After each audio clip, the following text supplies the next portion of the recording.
Well, in that case, sorry that we won't be able to see y'all, but appreciate everybody joining today.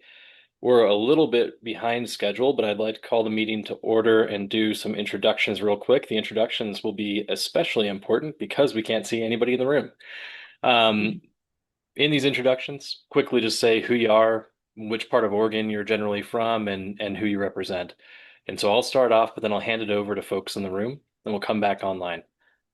I'm Zach Freed with the Nature Conservancy. I'm a hydrologist. I lead TNC's water program across the state, and I'm calling in from Central Oregon. Justin, do you want to take us around the room? Sure. We'll start with the committee members. Richard Smith, Hillsborough area, Cooper Mountain Critical Groundwater area. Interested in exempt wells. Calvin Cook, hydrogeologist with GSI Water Solutions out of Portland. Dave Noble, farmer, rancher, big water user out of Bonanza, Oregon. All right, go ahead, Harmony. Yep. I'm Harmony Bright. I am here as myself, but I have been working on voluntary agreements in the Harmony Basin. I'm here to provide an update during your comments. Thank you for having me. All right, Chris, go Hi, ahead. good morning, Chris Berg, manager in the well construction section here at Water Resources. Hi, I'm Linda Ray, the administrative specialist for technical service division and not an IT person. All right, then Justin Iverson, I manage the groundwater section, and Zach, other than our IT person who's coming and going, that is the folks in the room in Salem. Awesome. Well, welcome all of you, and welcome IT person every time they come and go. Let's pitch it over to other committee members online. Eric, would you introduce yourself next? Then I'll ask Stephen to come off mute. Eric Schneider, Schneider Water, a water well drilling contractor out of St. Paul, Oregon. Stephen Patton, City of Milton Free Water, representing municipal, over on the northeast corner of the state. Wonderful. And department staff who are online, feel free to introduce yourselves. All right. Hello, everybody. I'm Jason Spree, East Region Manager for Water Resources. I'm Tim Seymour. I'm the assistant manager for the groundwater section. I'm based out of the Pendleton office. Good morning. I'm Annette Lieb. I'm the Technical Services Division Administrator. Good morning. Kelly Mines, Rules Coordinator and Policy Analyst for the department. Good morning, everybody. Bryn Hudson. I'm the Legislative Coordinator for the department. Awesome. I don't see any other department staff online, but just taking a quick pause. Okay, great. Well, Justin, I know up next we have approval and review of meeting summaries, but before we get there, do you want to take us through the agenda, what we'll be talking about today? Sure, I'd be happy to. So we've got approval of meeting summaries. We've got an item to talk about the meeting dates for 2026. We've got a brief legislative update from Bryn that's focused on groundwater related items from 2025 and implementation of those. I'm going to talk briefly about static water level measurement and reporting from permit holders. Then Jason, Tim, Kelly will talk or give us an update on 512 Harney Basin groundwater proposed rules and the final set that we are presenting to the commission later this week. And then we'll have a brief update or follow up on our discussion about voluntary agreements and the draft guidance around those, and wrap up with public comment. Wonderful. Thank you very much. Any questions about the agenda? Not hearing any. Let's move on to approval of the meeting summaries. Committee members, you should have seen an email from Justin recently that had Word document summaries of both the quarterly September meeting that we had and also the special session on voluntary agreements in late October. As usual, we'll make sure everybody has looked at those, but we'll ask and see if there's any clarifications, adjustments, or suggestions about those meeting notes.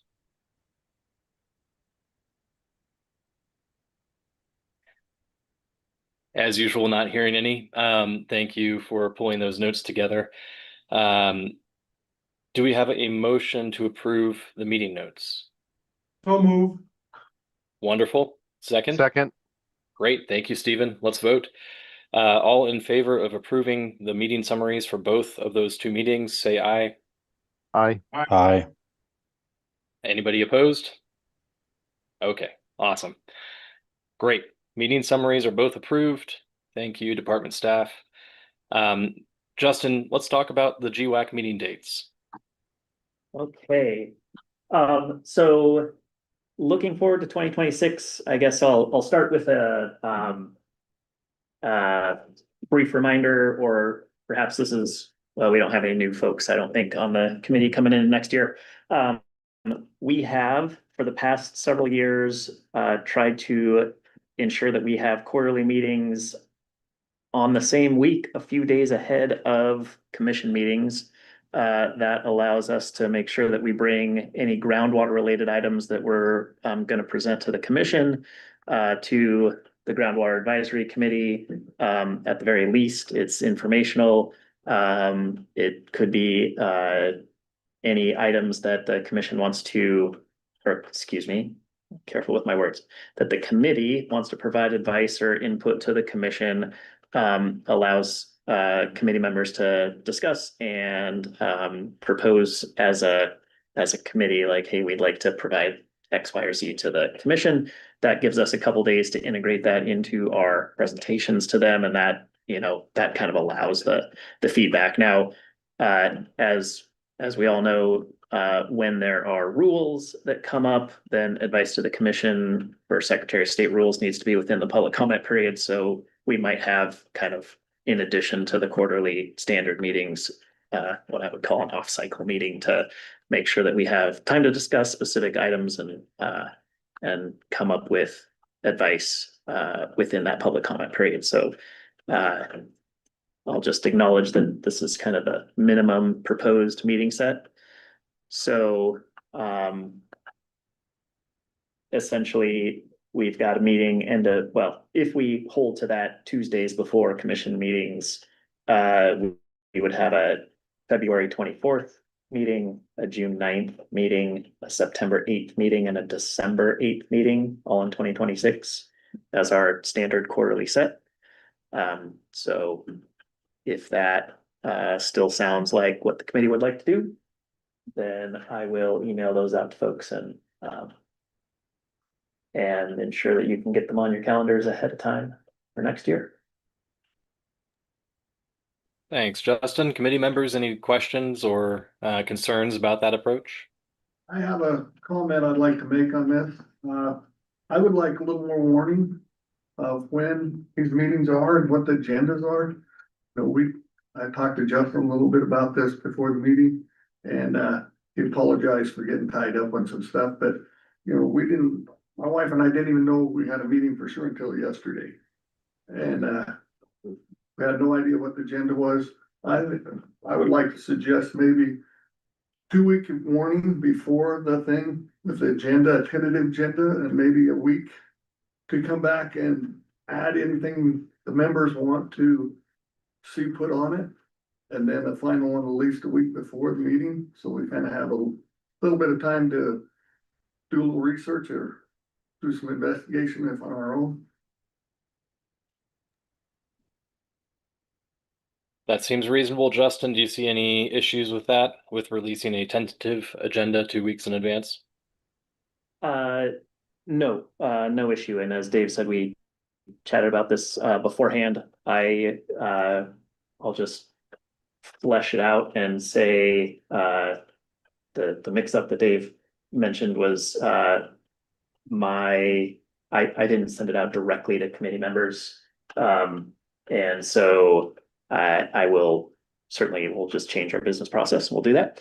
And also that I've been waiting until we had the commission meeting finalized. So I think this week we sent out, or this cycle we sent out an agenda roughly a week ahead of time, but 2 weeks with draft agenda is certainly something we should do. And are you good with the idea of a draft agenda? Is it okay to release a tentative agenda, Justin, and then make adjustments later after the commission agenda is set? I think that is fine, and just to be clear, I would send the draft agenda just to committee members. Got Until we feel that it's, essentially final. I mean, I guess it can always change, even on the fly, but, the other places we post this are, kind of the state enterprise public meeting.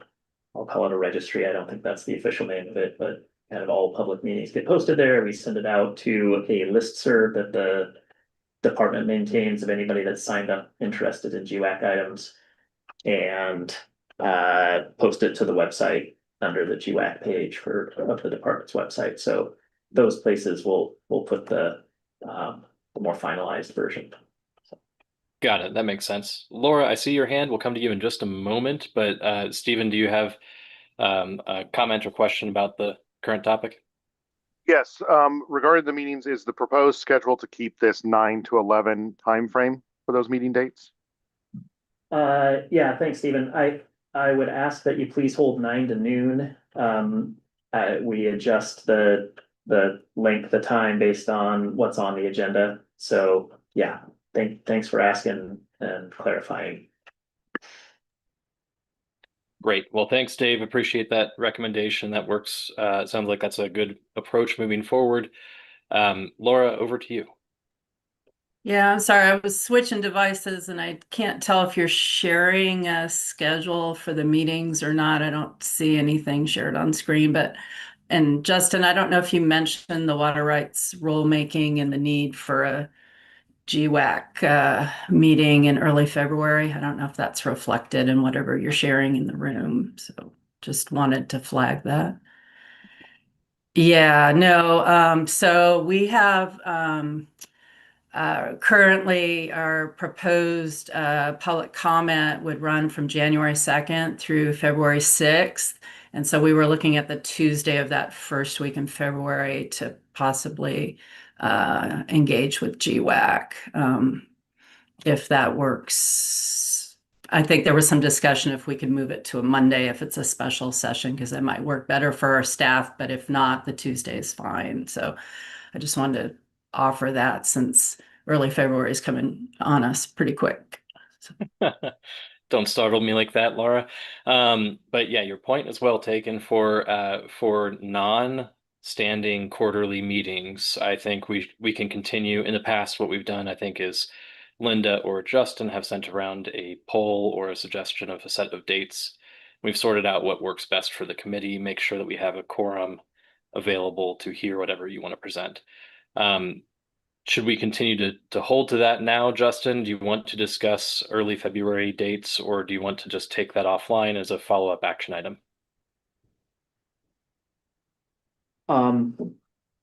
I guess if we're feeling that the first week of February is sufficiently far ahead that committee members feel like they could hold that, then we might as well just get it on the calendar now.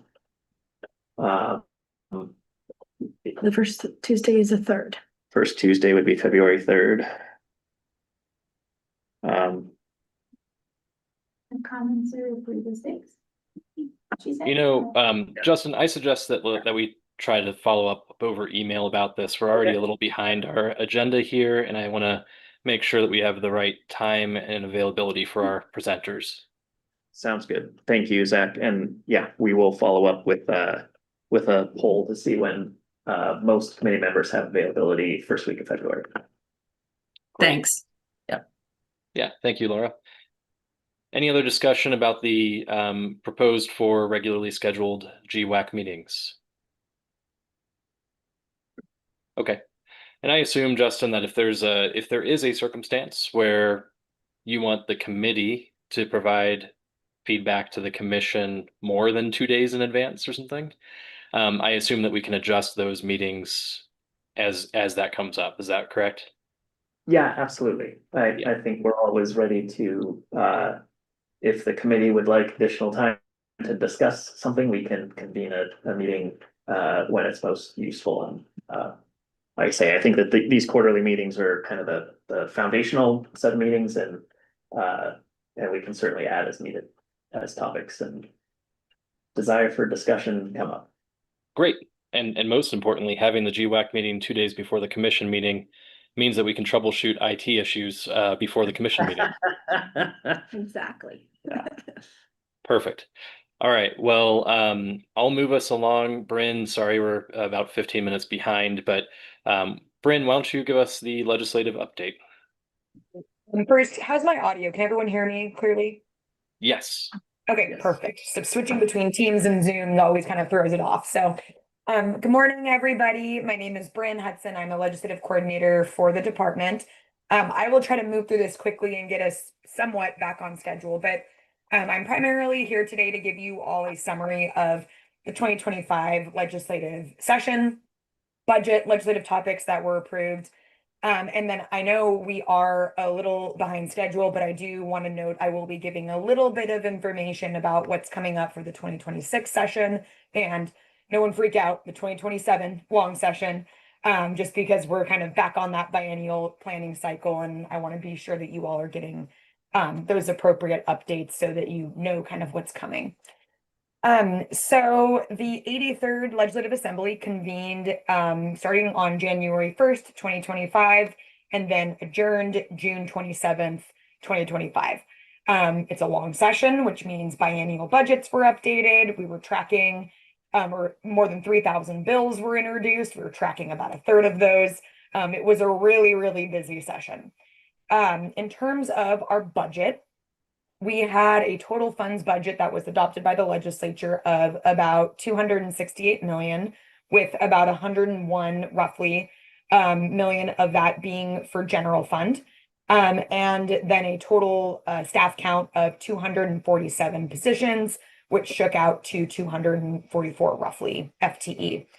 So this legislatively adopted budget is about a 15% increase in total fund budget and a net reduction of one position from the 2023 base budget. And so when we say base budget, that removes all of the one-time funding that we received.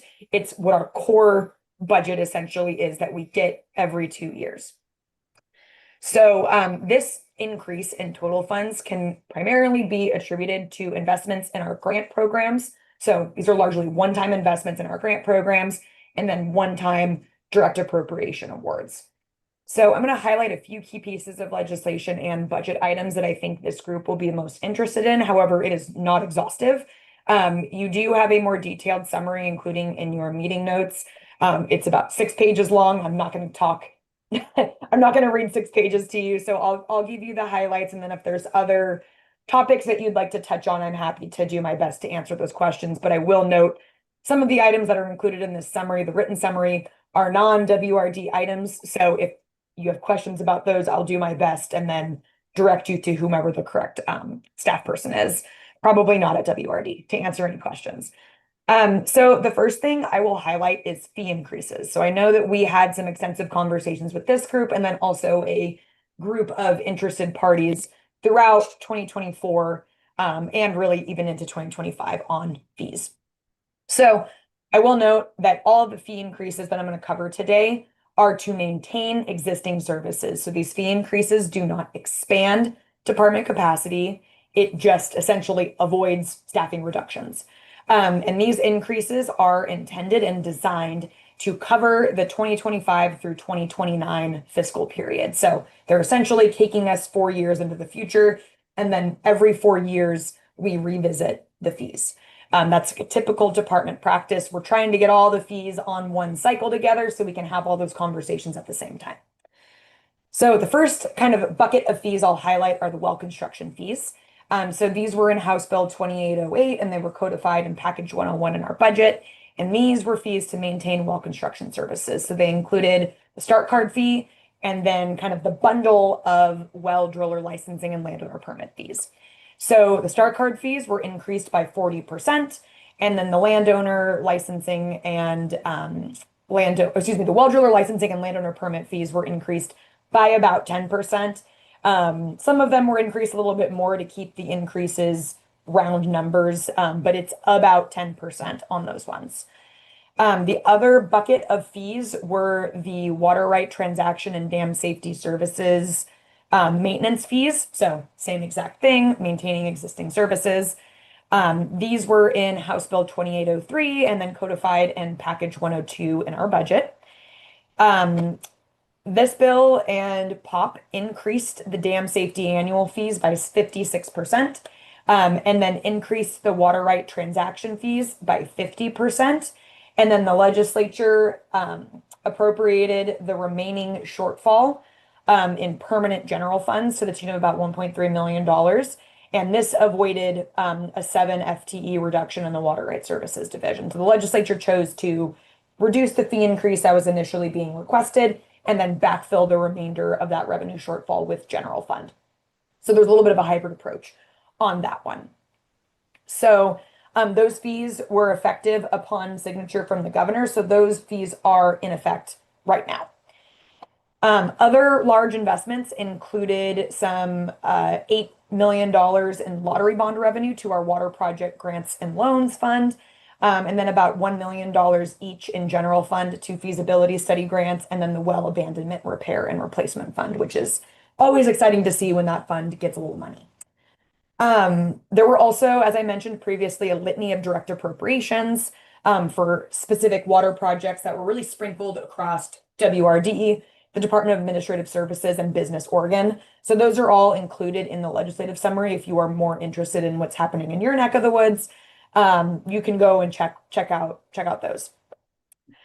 I'm going to turn my attention to policy work because there was a lot of policy work and a big focus on program modernization at WRD. So the first two kind of big ones that I'll highlight, which really kind of garnered a lot of our focus over the course of the 6-month session, were House Bills 3342 and 3544. And those were essentially kind of a package of bills that focused on modernizing and streamlining the water right transaction and contested case processes to be more transparent and more efficient. And so there was an acknowledgement from the legislature that a fee increase to maintain services does nothing for our high workloads. And there needs to be a little bit of policy work done as well. So there's no silver bullet to fixing this water right transaction backlog problem. You got to invest some money and you got to invest some policy. So that was the joint approach.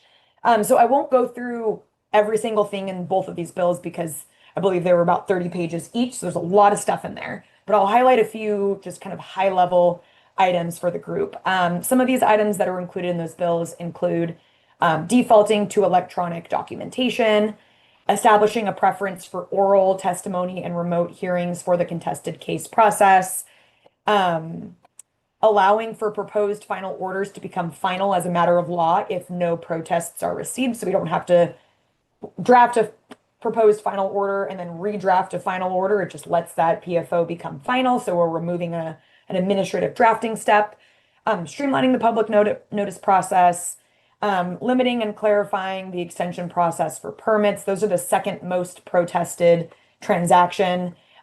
So kind of tightening up and then removing some cases so that the provisions are very clear about when someone is eligible for an extension to hopefully reduce workloads and reduce opportunities for protest was the legislature's goal there. The bill also added authorities for the department to not accept applications requesting water in sources that were no longer open for appropriation. So critical groundwater areas, withdrawn areas, things like that, that we can just not accept those applications and not waste our time processing them because there's no water available. And then what else? Established a standardized and kind of uniform process and schedule for contested case processes. So it's all the same. That's more efficient. It's more predictable for everybody if we have an established schedule. And then the last little bit was that the opportunity to encourage settlement on the front end for contested cases there were also some options added there to make settlement and encourage settlement, which is oftentimes cheaper and more efficient for everybody. So that was also an item that was included. The other big modernization bill that this group probably cares about the most is Senate Bill 1154, which was a groundwater management modernization package. That again, there was a lot in there. WRD is a bit in the supporting role because it's a groundwater quality focused bill, but we are still a big partner in that. But the gist of this bill is that it really focuses on encouraging interagency coordination at the state level in a more proactive way so that we can better address and engage local communities around groundwater contamination. So there is a few components within this bill, 1154, as well as the two previously mentioned modernization bills, that WRD is currently working on rules in order to implement. So Laura talked about the water right rulemaking. She gave a little bit of a preview. This is a little more of a taste. We are currently working on a pretty large rulemaking. There's about 18 divisions included in that rulemaking to adopt and implement those bills, portions of 1154, and then a suite of other policy and process improvements that we don't need legislation to do. The goal there is really the same as the legislation, which is to streamline and make the process more predictable, more transparent, more efficient, and more standard, so that people know what to expect. It's predictable, and our staff can get through the process more quickly, acknowledging that we didn't receive extra resources to continue working on water right transactions. So those three bills were really big ones. And then the last water or groundwater kind of related bill I will highlight is House Bill 3372, which amended the exempt groundwater statutes, specifically the half-acre lawn and non-commercial garden exemption. So this bill capped that exemption at 3,000 gallons per day and then added commercial garden to that exemption for any exempt well. And then the bill goes on to further cap total use of an exempt well when that new exemption is being combined with commercial and or industrial wells, which currently have a 5,000 gallon per day cap. So if you're using both the half-acre lawn, personal garden, or commercial garden exemption and the commercial industrial exemption, your total use is capped at 5,000 gallons per day. Historically, you'd be able to stack those. This bill says when you combine those, you're capped at 5,000 gallons per day. There are two exceptions to this. First is that watering marijuana does not count under, it's exempt from this exemption. So you'd still need a water right to irrigate marijuana. And then there is a delayed, essentially, implementation date on this in the lower Umatilla groundwater management area, or the LGWAMA, until January 2028. So that bill is effective everywhere except for the LGWAMA, January 1 of 2026. So we're coming up on that date. There are obviously a litany of other pieces of legislation in this summary. I'm happy to answer any questions, but those were kind of the big ones. I will just give a really just brief kind of high-level overview of where we're headed for 26 and 27. Short session is going to take place February 2nd through March 9th. We call it short session because it's only 5 weeks long, opposed to 6 months for the long sessions. So apart from timelines, the short session is a little bit different. There are bill limitations, so 3,000 bills do not get introduced. A much smaller number of bills are introduced, so we're tracking fewer bills, but those condensed timelines still present their own challenges. Typically, the legislature is considering budget adjustments and policy bills, so long sessions and odd-numbered years. They are building biennial budget bills. Short session, they're maybe adding tweaks, making additions, doing reductions, what have you. However, we do know that due to funding reductions at the federal level and due to lower than anticipated revenues at the state level, we do anticipate that the legislature will also be considering enterprise-wide reductions to the current biennial budget. So that is the 25-27 biennial budget. That's what biennial we're currently in. So we do know that the legislature is considering in 2026 making some adjustments enterprise-wide. However, there still is really a lot of uncertainty about how this will impact the department. So we should know more in a few months, but I'm being vague intentionally because we just don't have a lot of information about what's going to happen.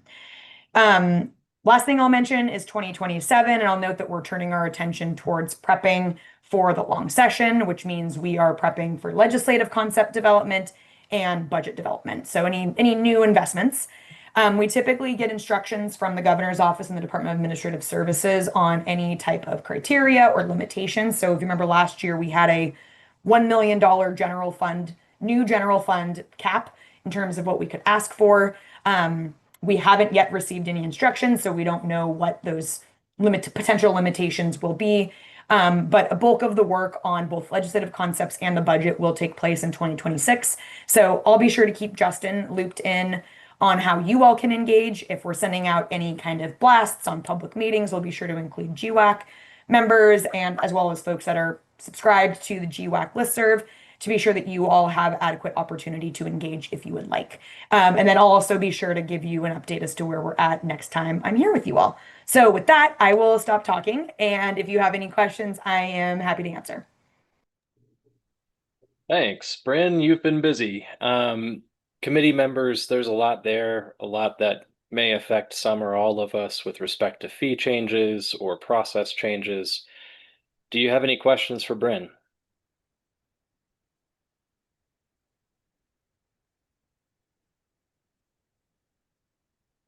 Well, while folks are thinking, Bryn, I'll ask a quick question. One thing I didn't hear from you about, you gave a very exhaustive overview. Thank you for that summary. One thing I didn't hear you mention was the governor's executive order 2526 to accelerate climate protection for lands and waters. I noticed that WRD was one of the agencies called out within that executive order. There was a mention of the integrated water resources strategy. Can you talk a little bit about if there is anything you can say related to groundwater that's relevant to this committee that's that WRD is changing or considering in response to this EO? Yeah, Zach, that's a great question. And I will be forthright. The executive order is not in my policy basket, so I don't have a whole lot of information for you there. I know that we are still, the vague answer that I can give is that I know we are still looking at it, comparing it up with our strategic plan and the IWRS to see where there are potential opportunities. I don't know if anything has been identified yet. I will add this and I will mention it to my manager, Danielle, and to see if maybe we can get something on the next GWAC agenda for this and have the right person come talk to you all about it. Because I do agree it is, WRD was called out in it. And so I anticipate that there will likely be some actions from WRD in the future. I just don't know what those are. Sure, that makes sense. Zach, I'll jump in here. So this is Annette. I'm going to be representing OWRD on the interagency committee to implement the executive order. So I'm happy to take on an overview of the order and action steps that we're looking at once we have a little bit more of that work identified. Thanks, Annette. I think I'd appreciate that. I suspect committee members would. It's not time sensitive as far as I'm concerned, but if there's opportunities for the GWAC to provide any feedback or thoughts or suggestions to you, Annette, as you consider how WRD engages, please let us know. Thanks, will do. Any other policy questions, committee members? Yes. Go ahead. Richard here, that this is not to Bryn, this is to WRD staff in regard to 3372 on the 3 and 5,000 gallon limit on garden and industrial use. In regard to, I ran up against a problem with drip irrigation with the local water master in a critical groundwater area. Water master not recognizing that a hazelnut orchard was a commercial use. I can live within the 3,000 gallon a day limit, no problem, with a drip irrigation system, because I order the tubing out specifically for the spacing of the trees so that I'm only watering individual trees. And I got threatening letters from him that I was breaking the rules, even though I was well within the 3,000 gallon per day limitation. What does WRD think about using drip irrigation of more than half an acre irrigation? However, the wet area of irrigation with drip irrigation is minuscule. So maybe I'm irrigating 5 acres of trees, but the wet area is only 500 square feet. Yeah. So I guess two-part answer. I don't think we have anybody from field services. Oh, Jason's on. I don't know. Jason, do you have any insight into the strip drip? I'm not versed enough to know where we landed. I will say before you start, Jason, that this new exemption for commercial use, as Bryn mentioned, that's new with the legislature, doesn't go into effect till January 1. So at the time of the conversation, and today, it's, still not legal to water a commercial garden with an exemption, but will be after January 1. Well, look outside. Now yeah, fair enough. As far as the area goes, I guess, I'll pass to Jason. Yeah, so I'll start out by saying, not familiar with that particular situation. I don't believe it's in my region. However, as I recall, when we have done a strip drip type system before where we tried to, just count the wetted area that was being irrigated. We even put in moisture sensors and things like that to try to monitor exactly where water made it to between rows and things like that. It proved to be pretty ineffective and a real difficult thing to accurately monitor for our staff. And so we have kind of abandoned the idea of being able to monitor those strips that are irrigated with the strip drip irrigation, and we have gone to a larger, this is the 40 acre, for example, field or whatever acreage, and called that the wetted area. So we haven't successfully really been able to do that. That would be quite an expansion of a water right. So that's where we've landed on that issue.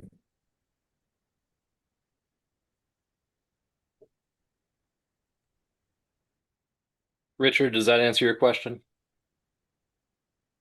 Well, not completely. I didn't quite understand the answer in that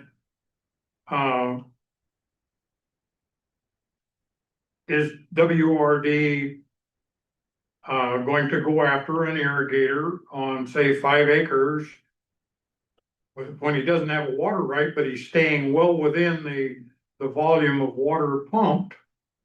Or is it just still kind of a nebulous situation? I would say if there is a limitation on the irrigated acreage, we would stick within that irrigated acreage as well as the volume. So we would have to comply with both of those limits in the statute.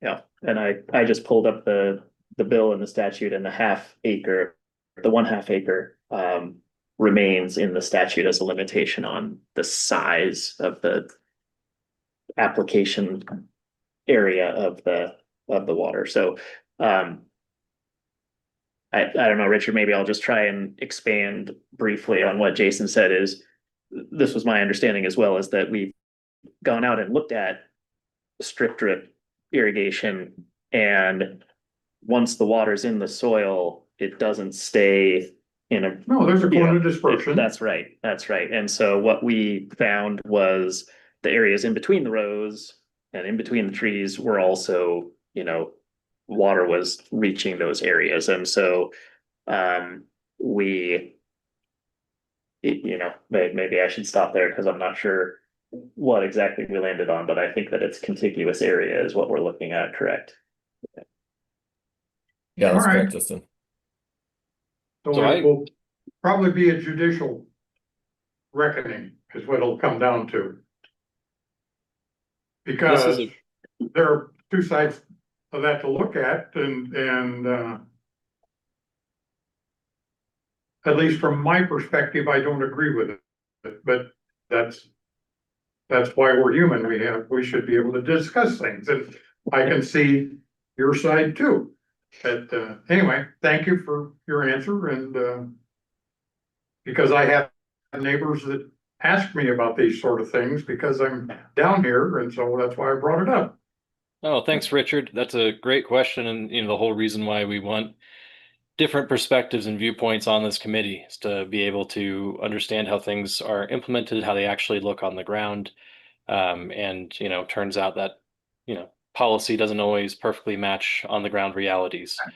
I suggest, I think there's opportunity for more discussion about that, but given our current spot on the agenda, I suggest we go ahead and move forward. I'll take a That's fine. very, very brief pause to see, are there any quick questions for Bryn while we still have her? Not hearing any. Thank you, Bryn. Really do appreciate the update and appreciate all your efforts tracking the 3,000 bills related to water last session. I hope you were able to get out on a cool vacation or something after session ended. But Yeah, took my mom to Norway. It was wonderful. So it was good. We got vacation. Now we're back at it. So thank you, everyone, and have a great rest of your week. thanks for joining us, Bryn. Justin, let's move on over to static water level measurement reporting. I will quickly state, Justin, that while we do have potential buffer period near the end here, we are currently slated to adjourn at 11. We don't strictly have to, especially for folks giving public comment. I do want to move along relatively quickly so that we can make sure that we hear everybody and that everybody has time to provide their say. So not to rush you, Justin, but we're 25 minutes behind now. Yeah, well, so A, I could go quick, or B, I would be happy to wait until the end. This is informational item that's timely, but not as timely as 512 or voluntary agreements. Would you like to adjust potentially the agenda and just push it to the back if we have time, and I can bring it back up I in like that February? idea. Yep. Yeah. Okay. Let's do that. Thanks, Justin. I appreciate your agenda sacrifice. I hope we will have time to get to you. So let's move over to agenda item F. Jason, Tim, and Kelly, the Division 512 Dream Team. Sounds like welcome back to the committee. Thanks for joining us and chatting with us again today. Thank you, Chair Freed and members of the committee. Appreciate the time today. We will go over our presentation here, and then I think at the end we have some time for public comment as well. But before we get started, I just wanted to recognize that this is kind of a culmination of a huge effort by folks in the community there in Harney County. The GWAC members, a lot of input from the public.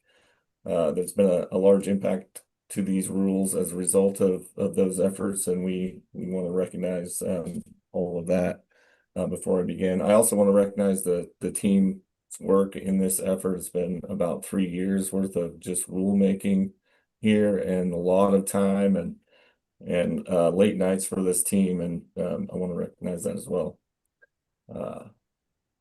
So we will go over the rules real quick. Next slide, Kelly. So what we'll talk about today, we'll talk a little bit about the background, how we got here, the process to develop these rules. We'll get into some of the themes of the comments we heard. We had thousands of comments, individual comments, I believe, and we summarized those into themes, and we'll talk about that. Then we'll talk about rule language changes as a result of comments, and also a result of the petition that was filed. And then we had some clarifying changes that the department made.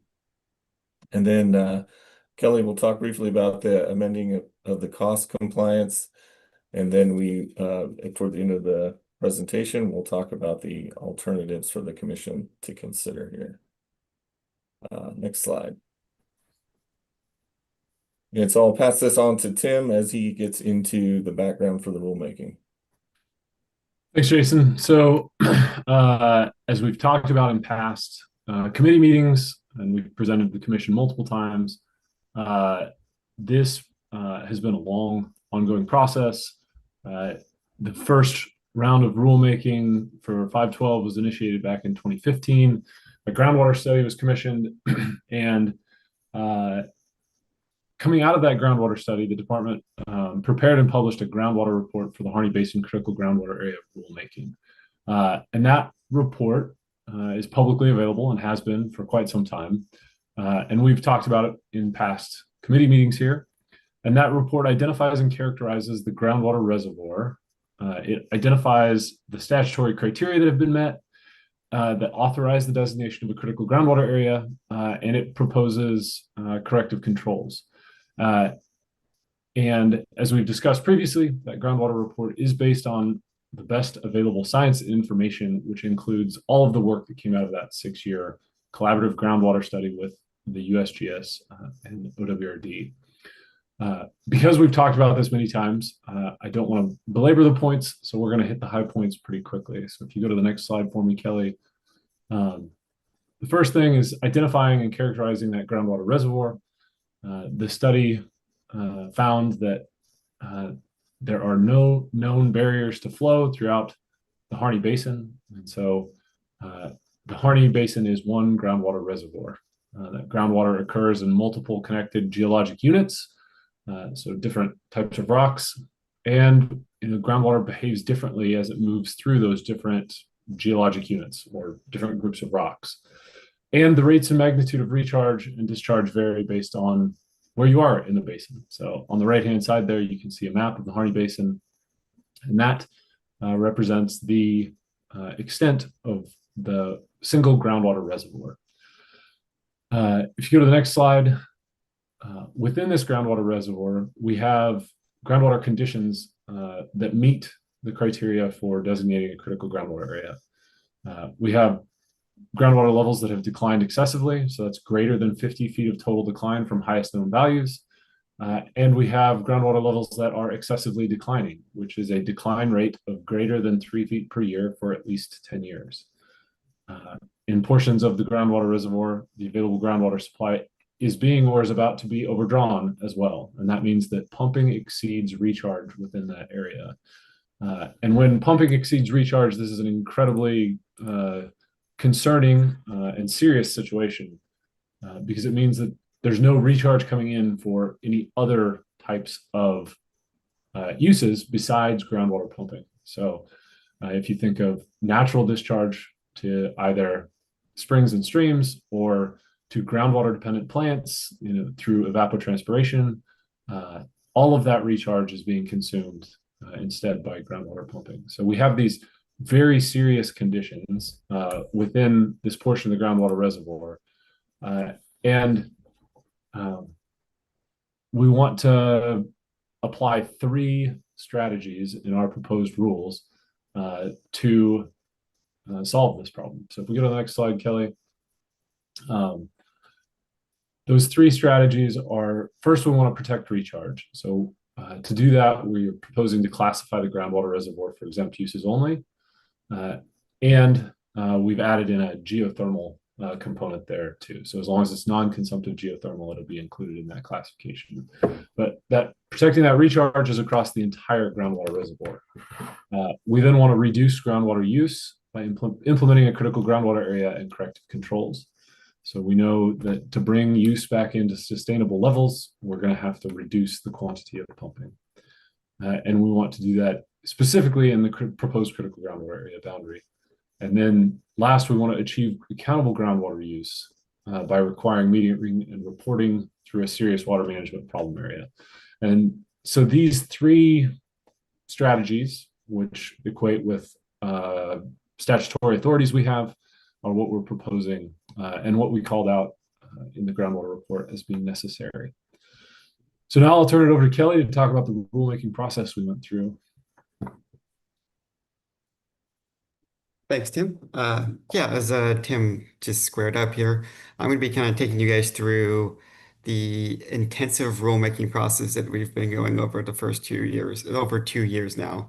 So the next several slides, we're going to be talking about prior to the notice of proposed rulemaking and beginning of the public comment phase. We're going to talk about all of the different areas that the department sought input that really helped shape these final rules that we're bringing forward to the commission.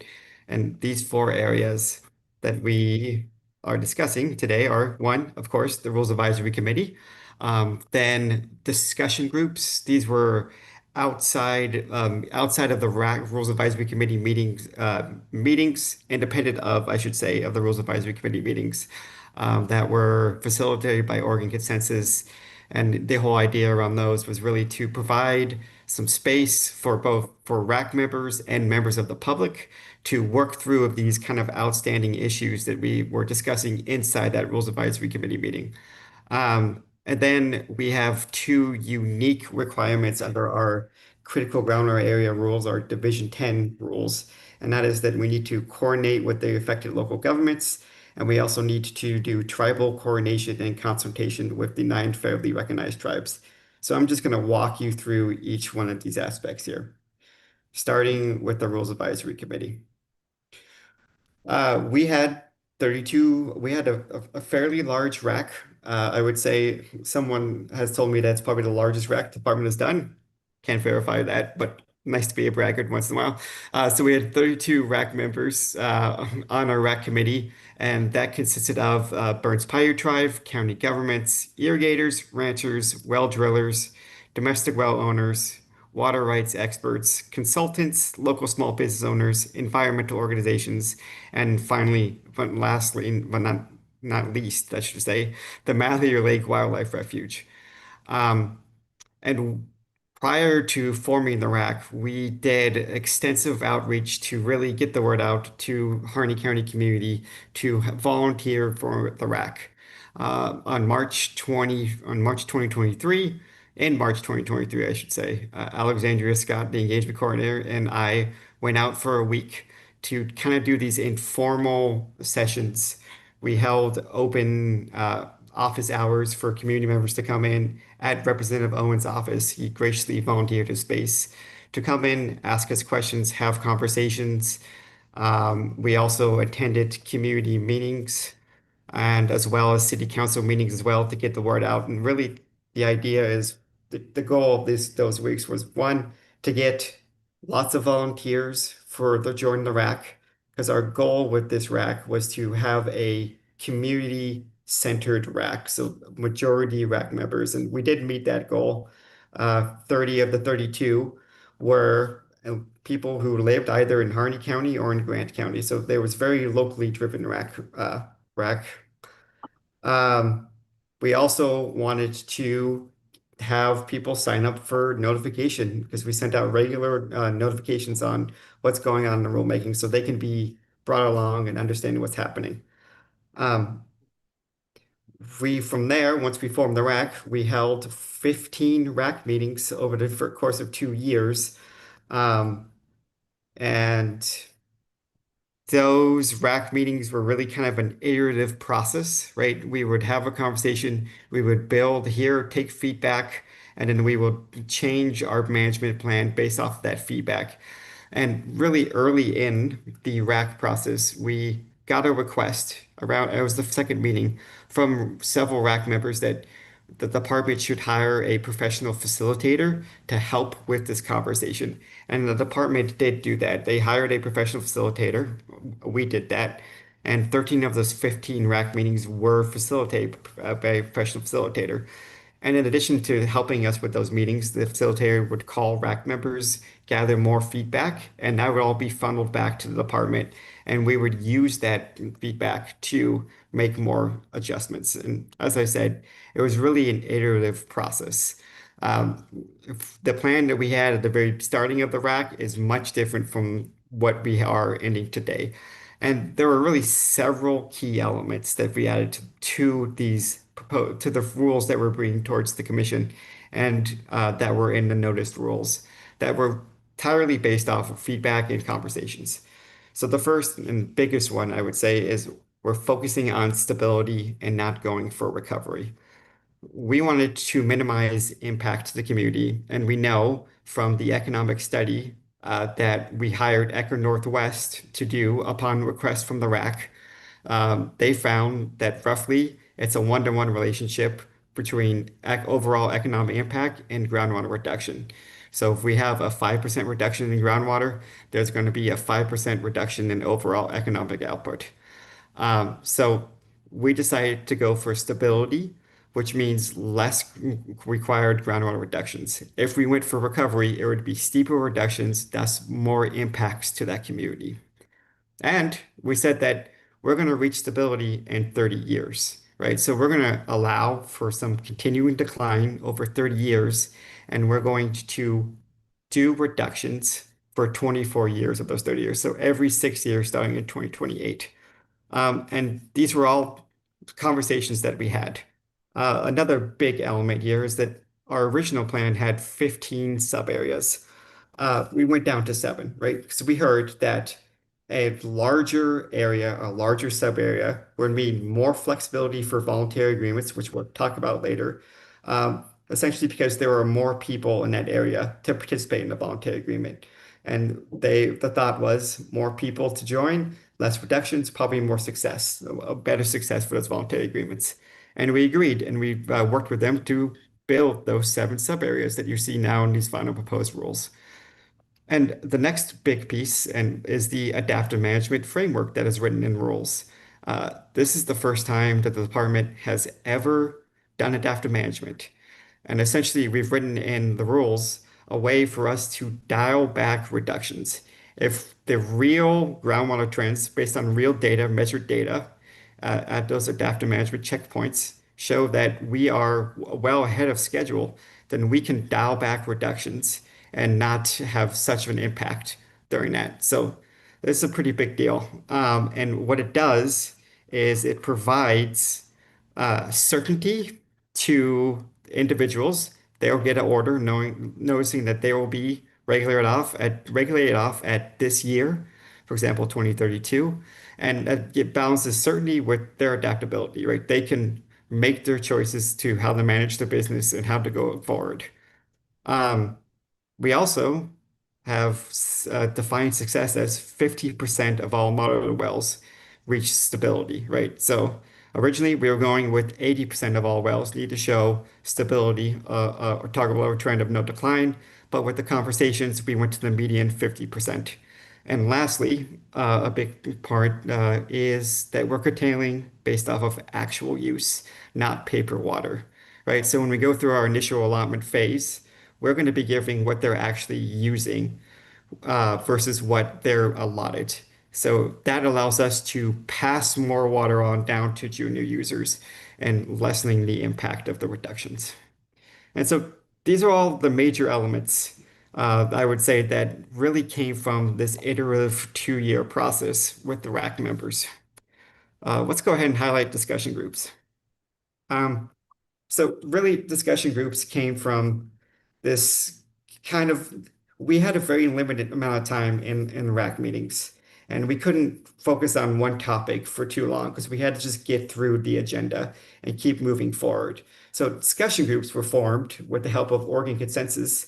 Bobby Cochran and Harmony Burright, who was in the room, thank you, Harmony, formed these discussion groups. And really, the idea was to provide a space for RAC members and members of the community to kind of work through these issues, these outstanding issues in the RAC meetings. And the intent was to further promote transparency and public dialogue with the Division 512 rulemaking process. And this is, again, something that the department has never done before. We hosted 14 discussion groups, facilitated again by Oregon Consensus, so Bobby Cochran and Harmony Burright as well. And we've had several in-person all-day discussion groups and online virtual discussion groups. The department participated when there was a request. So we weren't driving this initiative. So if there was specific information that the discussion group needed, the department provided it and even gave presentations. But this is wholly a community-driven conversation. And whatever recommendations that came out of that was fed back into the RAC. So RAC members would come back and we would discuss those recommendations. And just to highlight, those 15 to 7 sub-area element that I talked about earlier, that came from discussion groups. We had two all-day meetings where we talked about drawing out physical boundaries for these sub areas and combining them, and that's where we got to 7. Let's talk about the coordination of affected local governments here. Again, this is a Division 10 requirement. And so we're required to do 2 things. It's prior to a Rules Advisory Committee, we need to initiate coordination with affected local governments, and we need to provide the copy of the draft critical groundwater area report. As a reminder, last time in our September meeting to you guys, we presented on the final report, right? And that report is, I like that they say, is the problem statement. So it characterizes the reservoir and identifies the criteria being met for a critical groundwater designation. And lastly, it lists all the proposed corrective control orders, that to address the problem. The report was not sent to Seneca because they are not a part of the critical groundwater area. Sorry, I just saw that flash in the chat. Anyways, but it is available online for everybody. But there was an exception in the Division 10 rules, right? So Division 10 had not been adopted when Division 512 started, right? So we wrote an exception in the rules because we weren't going to be able to meet this requirement, that we needed to start coordination and provide the draft report to the affected local governments no less than 60 days before notifying the rules. And so on screen here is kind of all the efforts that we did to meet those requirements. So first, that draft report was posted on June 21, 2024, and then sent to the Harney County and to the city of Burns and Hines. We then invited them to meet and say that we would like to have a conversation with you. We met with Harney County on April 15th and 24th, 2025. And additionally, Harney County commissioners were also a part of the RAC. For the city of Burns, they did not respond to the invitation to discuss.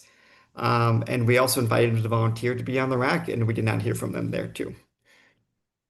So in terms of tribal coordination and consultation here, similar requirements, similar exceptions. We have to provide them the draft critical groundwater report and invite them to coordinate.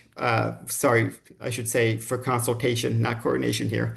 And within 60 days of filing of the rules for public comment.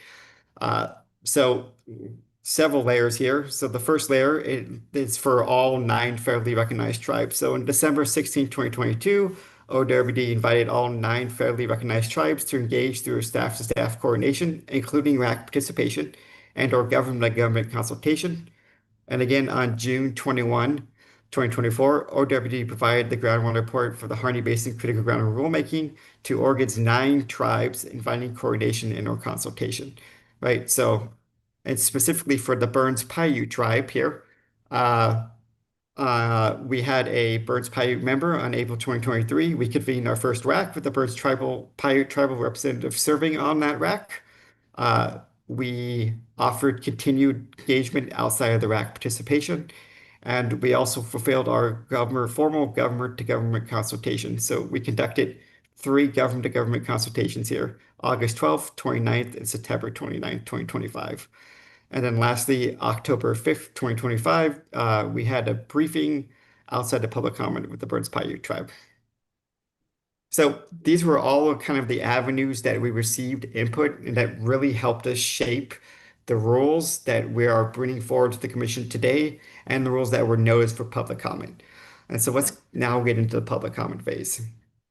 And just as a reminder, in our last September meeting, Tim and Jason walked through a pretty in-depth walkthrough of how we plan on implementing these rules.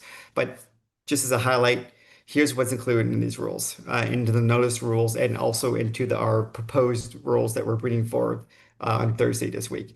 So we're classifying for exempt use and non-exempt geothermal uses. In terms of the critical groundwater area designation, we're dividing based into 7 sub-areas. We're establishing allowable pumpage for each area. So that's the permissible total withdrawal or the PTW. We're defining a process for allotting water to each right. And we're defining a process for scheduling reductions for the permissible total withdrawal or PTW. And also we're establishing a process for adaptive management. And then, as Tim said, we also have groundwater use and metering reporting. So we're implementing a SWAMPA as well there. So logistically, we had a pretty robust, extensive public comment period.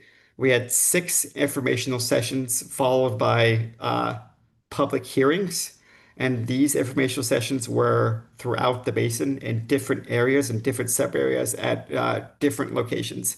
And I'll just take a moment to shout out and say a big thank you to the High Desert Partnership and Brenda Smith.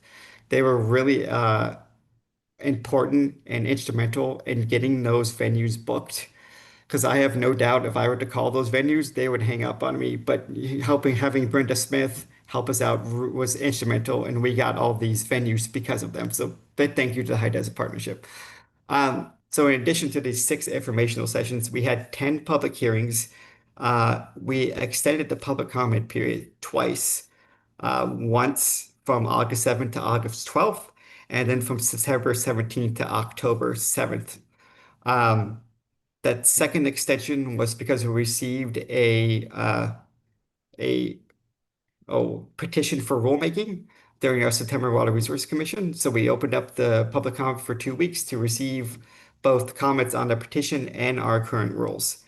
So in total, we received 260 written comments and 68 oral comments. And when you do the forensics on those written comments, that summed up to 1,157 individual comments. We had very little form letters or repeat comments.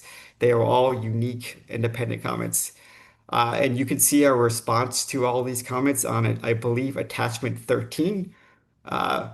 So if you want to look for our response, that's where we are. During the public comment phase, thanks to the GWAC, we had a special GWAC meeting where you guys formed recommendations to our Water Resources Commission. I'm not going to read through these because these are your guys' recommendations, but these are what we heard from you. And so I'm just going to take a minute to pause, and then we go to the next one here.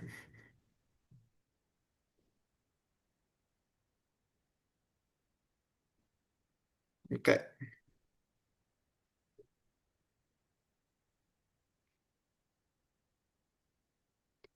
And then lastly, I will be reading through these to the commission, but I'm sparing you those reading now. Okay, so in our September meeting, when we gave a presentation to you guys, I kind of gave a breakdown of the different themes of comments that were received.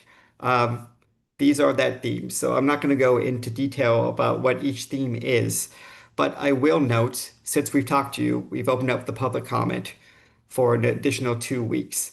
And we didn't really receive any new types of comments that don't already fit under those themes that we've already discussed, except for one, and that was on the petition for rulemaking. And those comments were largely, I support the petition, and I do not support the petition.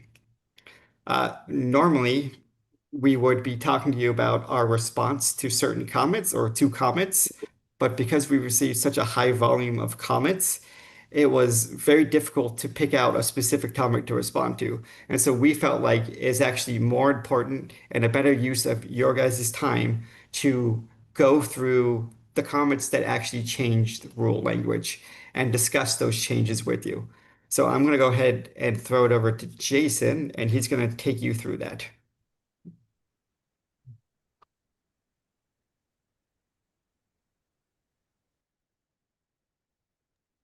Well, Jason's internet also might have dropped. It could also be Tim. It's one of those two. Yeah, it looks like we lost Jason. So they're apparently having an internet outage in the Baker office, and he's lost internet. So I'll take over from here, and we'll talk about the rule language changes that were made post public comment.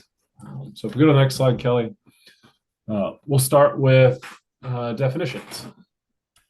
So the first thing is we added a definition for regulated off or reduce. This was a recommendation from a comment stating that we should really make it clear that there is no question about the legal terminology related to limiting water use and the intent of the rules. So what we did was we added a definition for regulated off and reduce to make it clear that these terms mean that this is an action being taken through a regulatory order of the department. And the goal here is, again, to provide clarity for readers regarding the process around water use reductions. So pretty straightforward there. If we go to the next slide, it looks like Jason's back. If you want to take back over, Jason. Thanks, Tim. Appreciate you jumping in. My Wi-Fi drop was ill-timed. So we'll move forward here. So target water level trend. In the rules, we set an evaluation period every 6 years for adaptive management. And previously, the target water level trend calculation was every 5 years. And one of the comments we got about that was we should extend the period of data used to calculate the groundwater decline rate or groundwater trend. So we made that change to the target water level trend calculation. So the groundwater level decline rate is now calculated using 6 years of data in 5 years. That matches the timeline for the schedule for adaptive management. So that was the reasoning behind that change. It helps align everything up the same with our timeline in the rule there. So just makes things a little bit clearer. Next slide, please, Kelly. So originally what we had proposed in the rules for the initial allotment was to use an applied water calculation through the use of ET measurements, any aerial photos, other data that we could use, reported water use, things like that.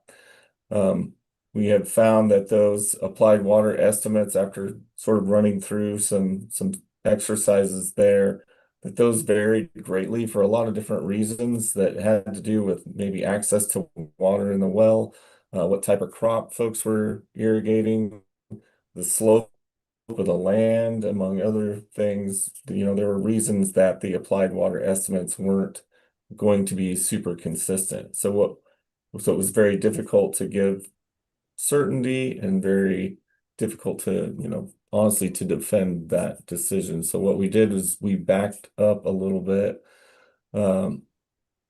and we decided to make a change to just allot a maximum of 2.5 acre feet for each acre beneficially irrigated in the period between 2020 and 2024. And what that will entail is staff will look at each water right, analyze exactly how many acres are being irrigated currently or within that window, 2020 to 2024. We'll take the largest number of acres in that window and allot them 2.5 acre feet for each of those acres. And that way it gives us a little more uncertainty or a little more certainty when we quantify the total allotment of water for each right. And it doesn't punish any users that have invested in.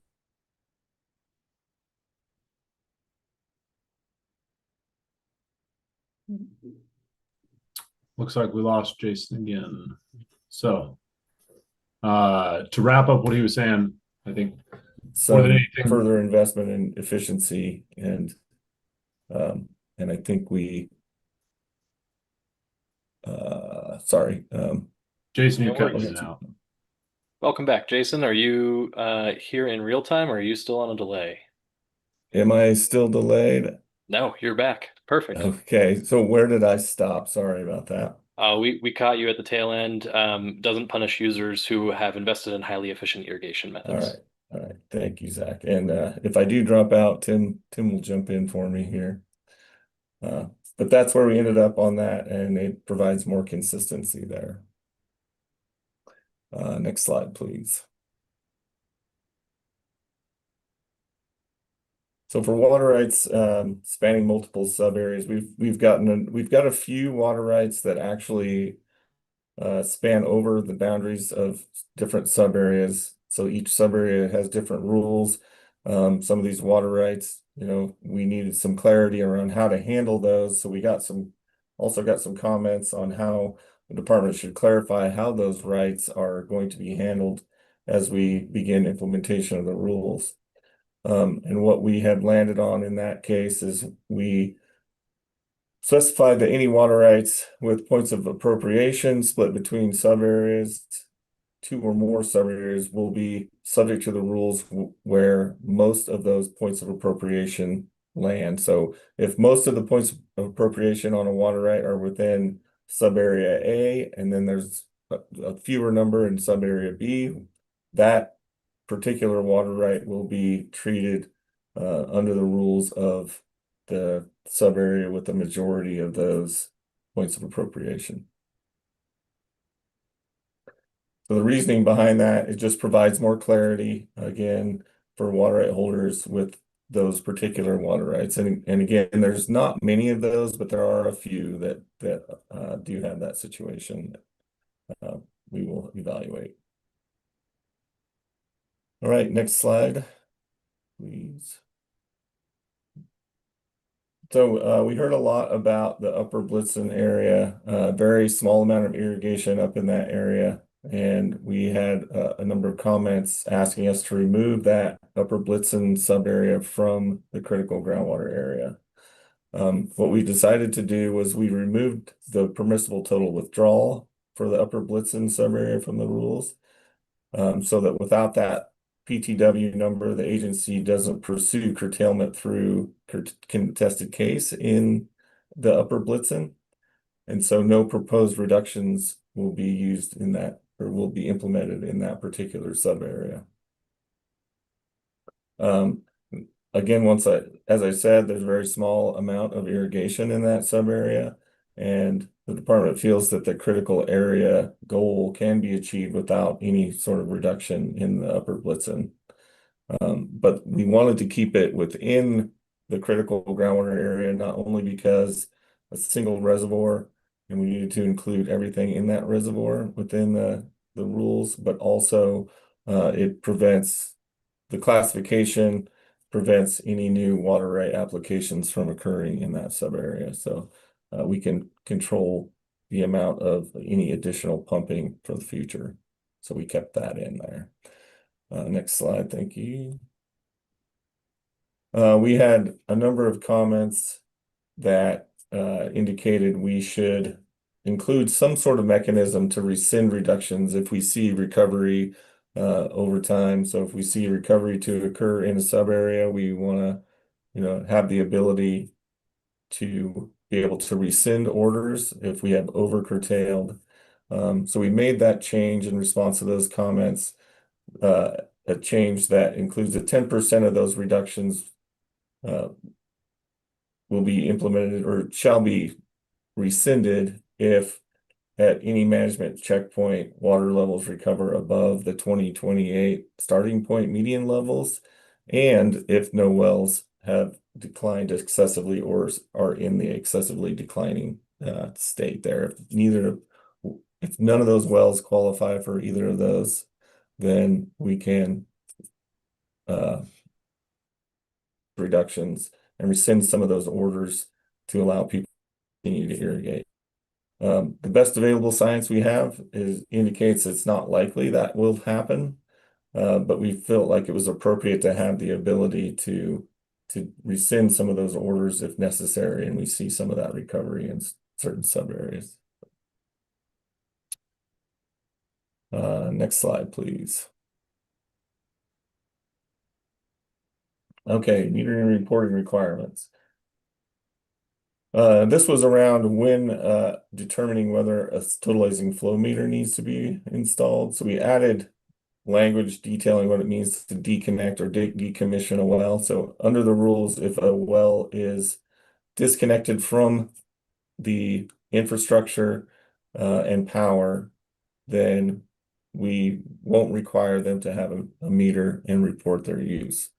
So we included language that to clarify that disconnecting from power and plumbing means that it's disconnected from the system and is no longer required to have a meter or report use. Next slide, please.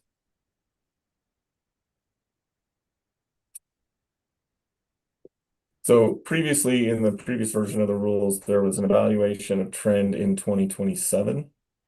And during that evaluation, if if target water levels or the water level trend was above or at 2022 levels, that we would pause the corrective controls that would occur in 2028. What we've done as a change to that is we have actually added, we removed that check-in from the proposed rules in favor of an alternative where delaying regulatory reductions for subareas with the least severe groundwater declines can be implemented. So there is a delay written into the rules, so we no longer really needed this, or the original language in the rules to do the evaluation in 2027. And we felt like that opportunity to delay is now written for certain subareas with limited declines. And what this does, it allows users an opportunity to develop some voluntary measures to delay those corrective controls rather than just relying on the 2027 evaluation, and it sets clear targets for those voluntary actions. Next slide. So as mentioned in the previous slide, this is where we made some changes for Sylvie's, Silver Creek, and Lower Blitzen for an opportunity to delay those reductions. We had a number of comments, and I believe this was also present in the alternative petition, or a version of this was present in the petition, and the department agreed with some of these concepts. And so we changed the rules to reflect those comments. And a lot of those comments were around delay, having an opportunity to delay reductions in subareas where groundwater shows minimal declines. So the change that we made was we added a volunteer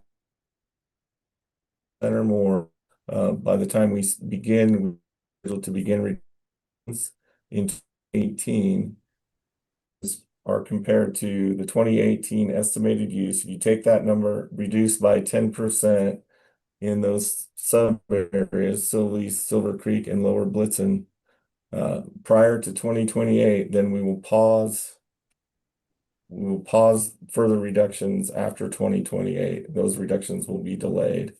And then the groundwater levels will be assessed at each adaptive management checkpoint, as was written previously. And if those levels are on or above the expected trend needed for that 30-year stability goal, the reductions will be delayed. And if it's below that trend, then reductions will be accelerated. So the reasoning behind this is that it allows users to address the declines through their own self-management, which we've heard a number of times through GWAC comments and public comments, by using voluntary approaches. And that's not specifically voluntary agreements, but it could include voluntary agreements, could include CREP, it could include a number of different voluntary management activities that the users can engage in. And then they'll be evaluated on effectiveness based on actual groundwater trends. So actual measurements that will begin throughout, or that we will monitor throughout the implementation of the rules. Next slide, please. So some of the things that we heard a lot, both in the petition from tribal members and from the public, was that the Burns Paiute tribe should be exempt from any corrective controls, and also exempt from the swamper requirements of measurement and reporting. So the department wants to recognize that, tribal sovereignty, and is interested in engaging further with the tribe. So we went ahead and made the rule that exempt from any state issued groundwater rights or federal reserved groundwater claims held by Burns Paiute tribe.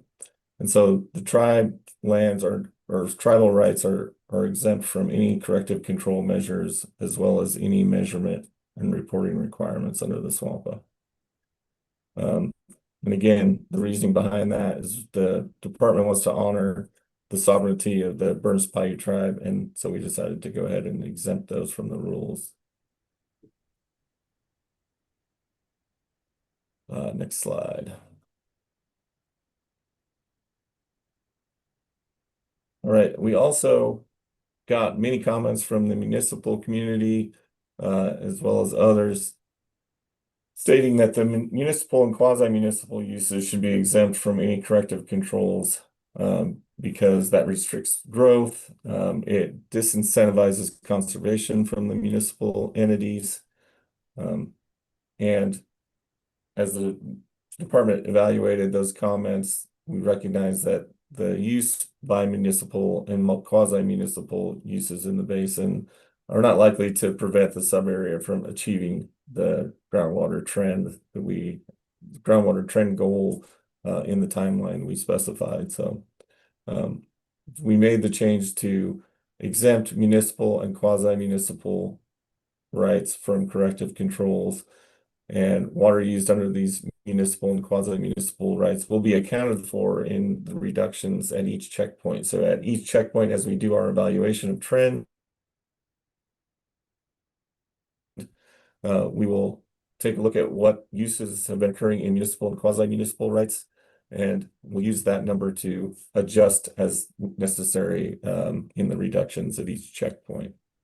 And the reason for this is, we want to recognize and prioritize unique status of municipal rights and quasi-municipal rights, providing water for humans, which should be a priority. So next slide, please. I'll turn it back over to Kelly for this portion, amending the cost of compliance. Thanks. Yep, thanks, Jason. So we received a comment that we did not assess the cost of compliance on other state agencies within the critical groundwater area, specifically the Department of State Lands and Department of Veteran Affairs. So we have amended our cost of compliance to discuss their impacts potentially being in the critical groundwater area. That's that one. So let's go on. Let's go on to Tim is going to take us home here. Thanks, Tim. Thanks, Kelly. So the last thing we'll wrap up with for the commission here, and we wanted to present to you all as well, is that the alternatives for the commission to consider related to adoption of the rules. And if we go on to the next slide, I want to finish by asking the question, why should the commission adopt these rules? And we believe that the proposed rules have been developed through a robust multi-year rulemaking process. We're very proud of how much process and how many opportunities for public comment and public input there have been throughout this process. And we're also very thankful to all of the members of the public, the members of the RAC, the members of this committee, for their thoughtful input. I think if you read through the staff report and the responses to comment, you can see just how much input we've received, and we are very grateful for all of that. And hopefully, over the past slides, you've seen how that input has informed the rules, and how we have made changes in response to that public comment.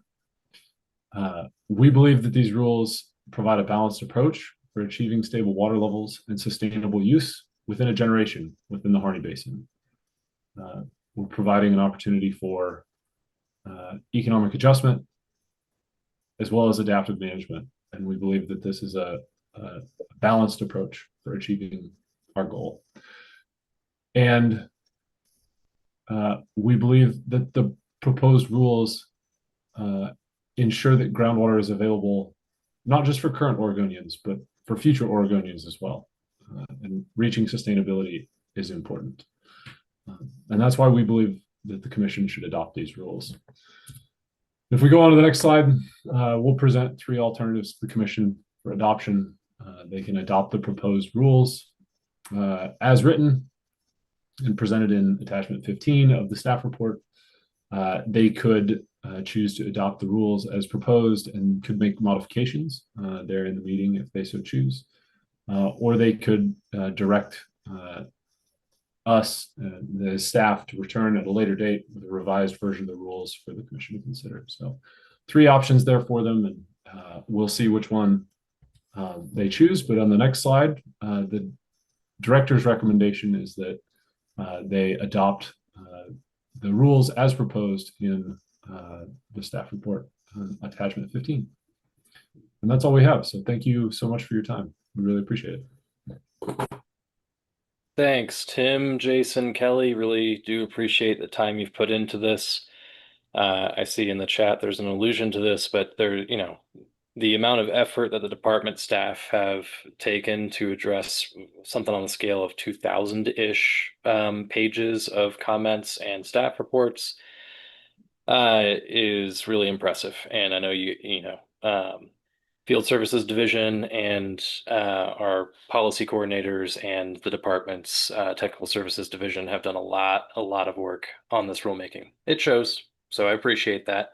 I do want to be conscious that, this presentation, the committee appreciates it. You guys are obviously not taking public comments. This committee has done that song and dance before, so we are not opening up this the concepts in this presentation for public feedback or public comment. Jason, what are your expectations around engagement with the GWAC around this presentation? What are you looking for from us? What can we say? What can't we say in this run up to the commission meeting? Well, I don't know if I have an answer for what you can and can't say, Zach, but I think, I think I would appreciate any feedback on the presentation. If there's anything there that's not clear, I would appreciate anything like that from the committee. Great, thank you. So clarifying questions are okay.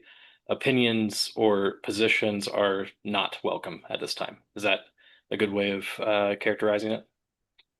I believe it, yeah. Anything that I think we would constitute as a public comment on the rules themselves, we probably aren't able to take. Got it. Well, good news. Committee members have lived up to our trust in the past. We have played this song and dance before, so thanks for indulging my interjection there. But committee members, do you have any clarifying questions or suggestions to improve the clarity of the presentation itself without talking about the proposed rules? I do. Go ahead. I've sat through these and I really do appreciate the work that the people have done on this. I really feel this committee only hears one side of it. What the state personnel present to us. I would suggest maybe a representative of the RAC committee or something like that. Give a presentation on the public side of it, because we're really limited what we've been told by the public. I think it's kind of, if you look at it from the outside, it's a one-way presentation. And we're only getting the view of the state, not the people. We're just getting their view of what the people said. I don't know if that'd be possible, but if we had maybe some representatives from the public over there instead of open it up to the public, I understand that part. But if you just had a meeting and had the state people and them and let us listen, I think it would be very beneficial. Thanks. That's Dave talking, right? Yep, correct. Yeah, great. Thanks, Dave. Appreciate that. That's a good point. A couple of things come to mind there. First off, I do believe we will be hearing from members of the community in future GWAC meetings related to voluntary agreements, though that's up next on our agenda, and that's a little bit different than what you're asking related to the rulemaking committee. The other two things that quickly come to mind are that first off, all of the RAC meetings are open to the public. They're all recorded. And so members of this committee can at any point, or could have at any point, we can't anymore because the RAC is closed, but could have listened in and kind of tried to get the vibe of what the community's perspective is. Then the last and definitely the least important of the 3 points is that I served on the RAC itself. I'd be happy to provide my feedback if you want it, but more importantly, I'm not part of the community. So I think your request is probably better for one of the other RAC members who live in the Harney Basin. Justin, Jason, Kelly, Tim, what would you add?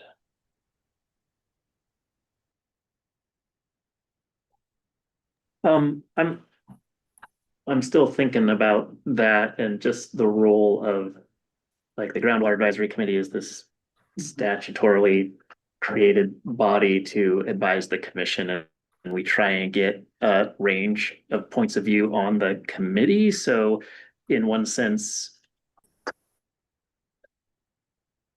I mean, so Ken apparently wasn't able to make it today, but we've got a member, right, like representing both the region and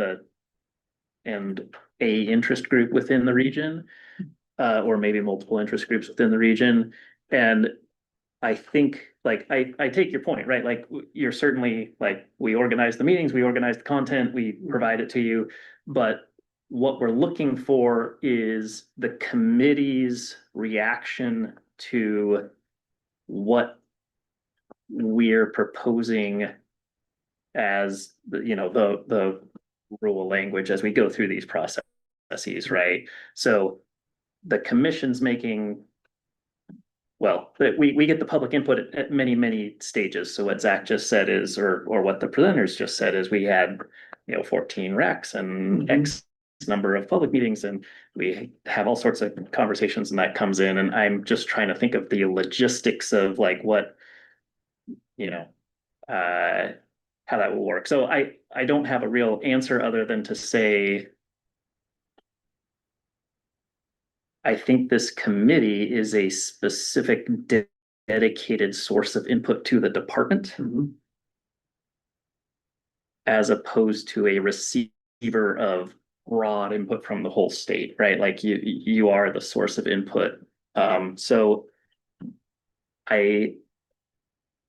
other than that initial thought, I don't know for sure, but I hear what you're saying. And as Zach mentioned, like, from the voluntary agreement perspective, which we'll mention, there's been a request for folks that are working on voluntary agreements to come in and brief the committee, and we're planning to facilitate that in 2026. So at least in that venue, we'll be doing that. Well, So, I appreciate Zach's effort to include all the members of this RAC committee. Yep. And, a lot of times there's no comment. And myself, Yep. because I don't have the knowledge or the information to make a comment that I actually feel about, or know. Sure.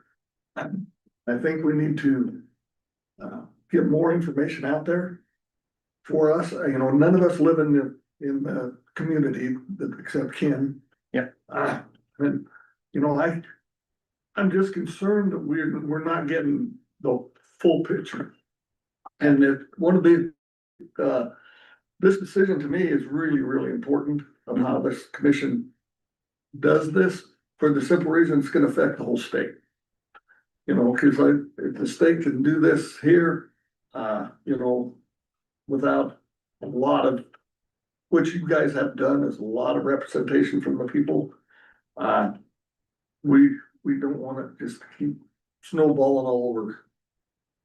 And I don't know if you understand what I mean, but I've got concerns there down. Oh, the road. yeah, I mean, as snowballing all over is it?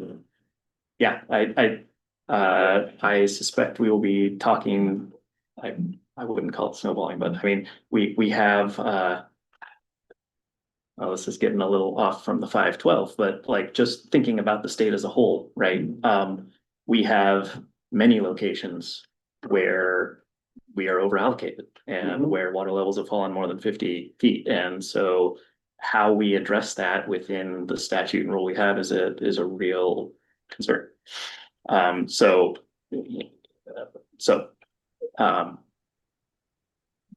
Anyway, maybe I'm extrapolating more from what you say is snowballing, but, like, I'll say, like, in 2021, I think we put out what we call the groundwater concerns memo, and we tried to take the data we had and identify places in the state where we have significant concerns. And we're feeling like it's getting time to update that again. And when we do that, that'll be a really good venue to discuss, statewide where what the state of the groundwater system's in and how we want to go about addressing that. One I- comment, Sorry, go ahead. one comment on this is I live in a critical groundwater area that was created in the 50s. And this is a far better process now than what happened then. There's a big improvement. I'm not saying it's perfect, don't get me wrong. But it was basically the state saying, you're gonna cut back this much, it's gonna happen tomorrow. And, you know, so this is a vast improvement. There's still room for improvement, but Right, and I really appreciate the effort that everybody's put into this. I just still feel that, you know, it's one-sided from this committee point. I would really like to know what the rest of the committee members feel about this.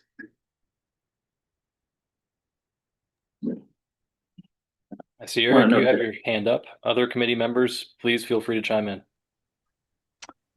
Yeah, I think I would like to reiterate, the point was just made. The presentations are nice, professional, wordsmith to the nth degree. There's a lot of hard work that goes into this. It's a very complex topic with a lot of differentiating opinions across the board. You know, for me, I haven't spent the last 15 years looking at this. I've heard about it, you know, all the stuff that's been talked about. You know, being on this committee, we get, you know, an hour or two to talk about something that's been taking weeks and months. But what I want to really look at is, you know, I look at the actual what rules are going to be actually proposed, what changes are going to be made down to the word of this is what's going to be in the rules. And the presentations are nice, but I really want to see the interpretation becomes problematic. And I'm not sure if that's something that's really a part of the GWAC, but we can talk about the intent, but the actual verbiage is more important. I like the voluntary agreement ideas. I wish we could have gone that route before we start regulating. At least we're talking about something with dynamic regulation where it can be rolled back. I can't tell you today, you know, how this year is compared to, you know, last year or 2015. I mean, nothing's been done essentially since 2015. I don't have enough data information. It's out there, I'm sure. OWRD has been studying it to the nth degree. But to expect this committee, I mean, we're just seeing what the department wants to push through, what their agenda is, what the governor's agenda is. I just want to see the rules, and that's the main thing. And I like the information faster. I got it off the plane and got an email and started searching, so I'm going to reiterate that. But I do have concerns about regulation. I have concerns that some areas don't need it, and I know they're interconnected. But if this rolls out statewide, this is going to be, you know, a dramatic impact to groundwater in Oregon. And yeah, I'm a little worried at this point.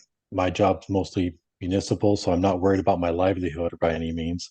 I'm just worried about the impact on the population and, you know, farmers and agriculture in the whole in the state. So that said, that's it.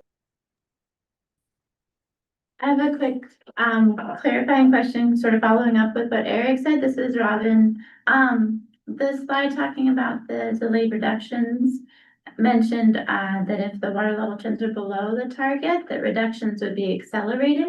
And without seeing the actual language in the rules, I'm just curious if that then points back to a different schedule of rates or reductions. That's my clarification question. And then I have a procedural question too. Will the commission also be receiving the proposed alternative from Representative Helms or Owen? I can't remember which. The petition, Will they also see that? Or? So we aren't planning to bring the petition here to GWAC unless the commission accepts it, in which case we bring it in. It is available online. But in terms of the meeting this week, will Yeah. they be getting that as well as the proposed rules? Or? No, Okay. no. So basically we talked about the how, I don't know that we get very many petitions. It's the first one I've ever seen about how to handle that and what the procedure is. And I think that, I don't think where we landed was that the commission needs to accept the petition or not. And if they accept it, then then I think that we'll bring it to this group.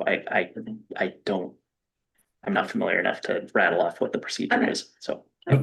For clarity there, Justin, the petition is an agenda item for the commission Yes. this week. So they will be seeing the petition and seeing it as an agenda item and taking action on it. I apologize. I heard committee, but you meant for the commission. I apologize. Yeah, thank you, Tim, and yes. Yep. This is Bridget, in what position do they get to decide that before they adopt this? On their agenda, is the agenda item on the petition ahead of this, of the 512? The petition agenda item immediately follows the Division 512 rule agenda item that we just presented to you.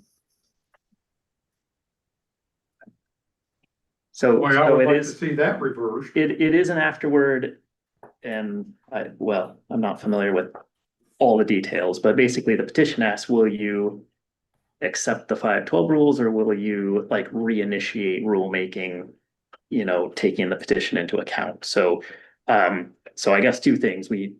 Kelly mentioned that we opened up the public comment period to accept the petition as public comment on 512, and we incorporated that. And I don't know, did we make specific changes? I don't Yes. know that it even. Yeah, so we as part of the public comment period, we accepted the petition as public comment on the rules, and we made changes to the rules based on some of the topics and phrasing within the petition that we felt were good things to adopt. And so we took that into account. Specifically, it was the Silver Creek and Laura Blitzen like pause of reductions if they do a 10% reduction by 2028, exempting municipalities and exempting the Burns Paiute tribe were the three elements that we took from the petition and included into the rulemaking. Really quickly, I would like to interject, play the chair role a little bit here. Do appreciate these good questions. And most important, so I do want to make sure that, Robin, your question about the schedule of reductions is answered. Before we get there, I'm going to toss it over to Tim to answer that. Before we get there, wanted to note that it's 11 o'clock. Technically, the meeting was intended to adjourn now. I'm hoping that folks are okay going a little bit over. I do want to make sure that we have time for a quick voluntary agreement update and any public comment that happens. So, but I'm hearing, Dave, I'm hearing your concern about process, about how the GWAC can more effectively engage with affected communities, whether that's the Harney Basin with this particular rule or potential other affected communities in future rulemakings, wherever they may be.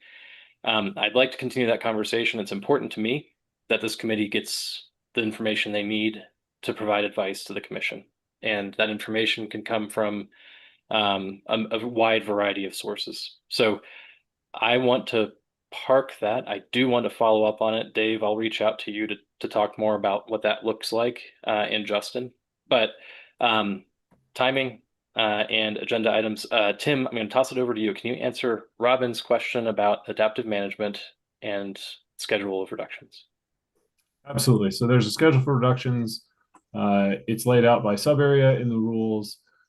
At each adaptive management checkpoint, so every year we'll be measuring groundwater levels in wells across the sub-areas. At each adaptive management checkpoint, we'll compare the current water level with the 2028 water level in wells across the sub-areas. We'll take the median groundwater level change and we'll compare that with the trajectory. We call them groundwater level change envelopes.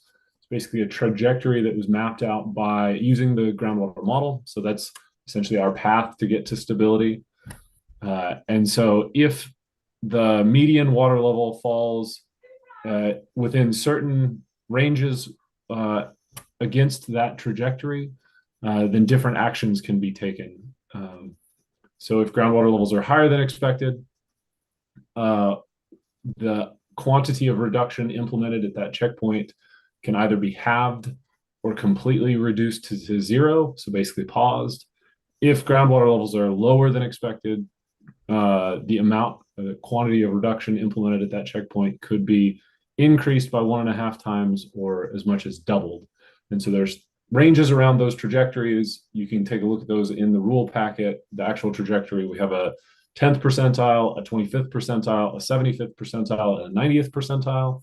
And the rules specifically outline what happens when that median water level that we measure falls in different ranges within those trajectories. And that's how the adjustments will happen. Got it. Thank you. I realized the presentation was just a summary. I was just hoping there was something it would be pointed to rather than just a blanket acceleration of reduction. So thanks. Absolutely. Great clarifying question. Thank you, Robin. I do want to give justice to the work that went into this rulemaking effort and the presentation, so I'll pause briefly. Are there any other quick questions for Tim, Kelly, or Jason about the presentation we just heard? Okay, great. Thank you, committee members, for the discussion and dialogue here. Do appreciate that, even if I seem impatient about our timing and agenda. I'm not. I think it's good discussion to have. We have time on the agenda. Justin, first off, we'll probably punt the static water level measurement reporting item until the next meeting. You okay with that? Yep, I am. Great. In that case, we're sticking with Jason and Tim. Would love to have an update on voluntary agreement draft guidance from you two. And then I do want to make sure, of course, that there's time for public comment. Folks online, if you intend to provide public comment while Jason and Tim are providing their update, please indicate in chat that you might want to provide comment. And folks in the room, we'll make sure to go around, but I can't see anybody, so we'll cross that bridge when we come to it. Jason and Tim, you guys have the floor. Thank you, Chair Freed. Just a quick update on the status of voluntary agreements. Harmony Burright has been working with a number of folks in the Harmony Basin in a couple of different sub areas to begin work on developing voluntary agreements. She invited Tim and I to a meeting on the 20th of November down in the basin with a number of different users to discuss the development of voluntary agreements, what the department expects out of voluntary agreements. They had a number of different questions for us while we were down there. Harmony facilitated what I felt was a very good meeting. I think we made some progress there and provided some clarity around what a voluntary agreement could look like. We talked a little bit about voluntary agreements in relation to something like a rotation agreement, which is typically for surface water, and the similarities there. We heard that it is likely in March there is a goal to present some sort of voluntary agreement, at least one or two of them, to the commission, which is great. We are happy to continue to work with those folks. We have not changed the guidance at all since the last time this group has seen it, although we have gotten a little more feedback about just clarity issues in the guidance. So there will probably be some minor changes to language here and there in it, but right now we're not planning on any substantive changes to the guidance. There's still some concern around or misunderstanding around some of the science for the area, but we heard some of that from folks in that meeting. But again, we are more than happy to continue to engage with folks that are in the process of developing those agreements and look forward to doing that further. I believe Harmony is planning to put together another meeting down there, but we're also happy to take questions from folks. And I'll toss it over to Tim, see if he has anything else to add about that meeting and where we're at. Yeah, I think you summed it up really well, Jason. The only thing I would add is that coming out of that meeting, I was very encouraged and excited at the work that the groundwater users are doing. And I'm excited to engage with them and take a look at a voluntary agreement that they come up with. I was encouraged by some of the conversations I had on the side about, possible water use reductions they're looking at, or how they're considering both the actual reductions in use, but also how they interact with each other and show that they're a part of a voluntary agreement, either through potentially disabling a portion of a pivot so that everybody can see, hey, I'm part of this voluntary agreement, and therefore, this section of my pivot doesn't run, and I don't farm that section of this field, and that's how I'm helping reduce my water use. Things like that are not just a commitment to reducing use, but it's a very public and visible commitment then. So I just want this committee to know that we stand ready to help wherever we can and provide information. And I am very encouraged, and I just want you all to know that. So Thanks, Tim and Jason. That's great to hear. Let's see, Justin, what's your recommendation for our next steps? Should we have any questions from the committee about the voluntary agreements meeting that Jason and Tim visited? Do you want to move to public comment to make sure that Harmony can provide her viewpoint first? How do you want to approach that, Justin? Yeah, I agree. I think, especially in the spirit of what Dave just said, we should invite public comment, and then we can answer any questions that might come up after that. Wonderful. Okay, I did not see anybody in chat raise their hand or indicate that they were wanting to provide public comment. So in that case, it's over to folks in the room, which if that's Harmony and somebody else, would you let me know? But otherwise, if it's just Harmony, welcome, Harmony. I'm looking forward to hearing from you. Thanks. My name is Harmony Burright. Just to be totally transparent on roles, I am providing public comment today as myself, working with groundwater users in the basin, but I also do work part-time with the Oregon State Legislature on the Water Caucus, which is a bipartisan bicameral group of legislators working on water stuff. I'm not speaking in that capacity today, but I don't want to foreclose that I might be sitting before you in that capacity in the future at some point. And I'll be very clear about, my role when I provide comment. I want to just extend appreciation to Jason, Tim, Marcy, and Kate and Dally, who all attended the meeting on November 20th. This was organized by groundwater users of the basin. I'm serving in more of a kind of process role, coordination, facilitation, kind of helping these many different individuals and entities move forward collectively. And we're in this kind of uncertain period as this takes shape. And so kind of with recognition of that uncertainty, we're not entirely clear on kind of who exactly is doing what, but I think as we proceed, there's going to be a lot more clarity about that. I am working with a local organization as a partnership to figure out kind of what ongoing role they might have in bringing process-based capacity to this work, but then also helping the groundwater users themselves be self-organized. It's important for me to state that I do not speak on behalf of any groundwater users. And so again, I'm really in that space of trying to bring people together around this. And given the kind of confusing nature of this space, I'm trying to myself reflect on, like how to navigate it as a member of the public and as someone doing this work. It is really exciting because a voluntary agreement has never happened in the state of Oregon before. And there is a promising opportunity here in the Harney Basin. There is a meeting summary that's currently being reviewed from the November 20th meeting that I can share with the committee members that just outlines some of the discussion from that meeting. I will note, this is happening in parallel to the rulemaking process, and there is a lot of relationship between the policy making and the voluntary agreements.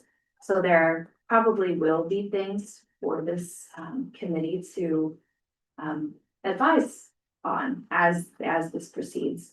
And kind of in line with that, I sent an email to Zach and Justin asking for kind of a standing agenda item on this topic, which, it doesn't necessarily need to be extensive, but kind of in light of your and Eric's comments, allow for you to hear from the groundwater users directly, as well as the folks that they are bringing on board to assist with voluntary agreements. So that as this proceeds through kind of the formal decision-making process, you are informed of that kind of holistic perspective from both the department and the groundwater users themselves. So the department has been very responsive in terms of, hopefully providing that time in the future. It will have to right size the amount of information and engagement because you're all volunteers, you're not made of time. The department has also been very responsive in terms of providing technical information to support the voluntary agreements, and I'm hopeful that can continue on.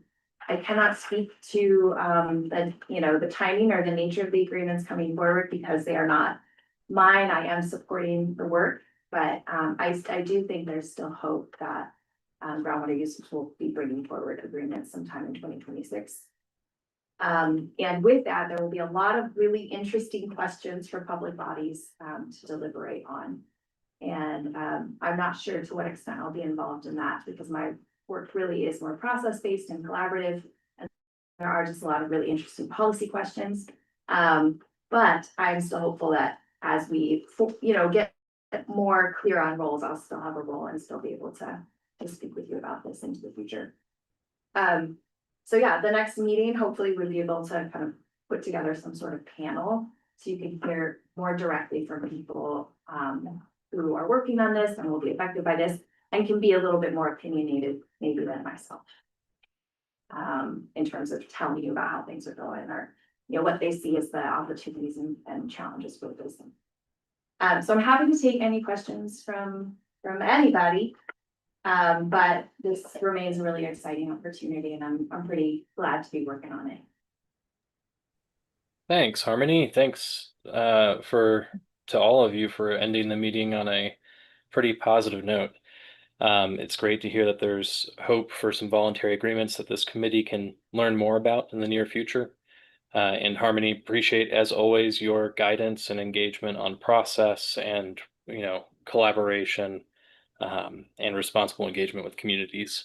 Committee members, do you have questions for Harmony or alternatively for WRD staff from their meeting?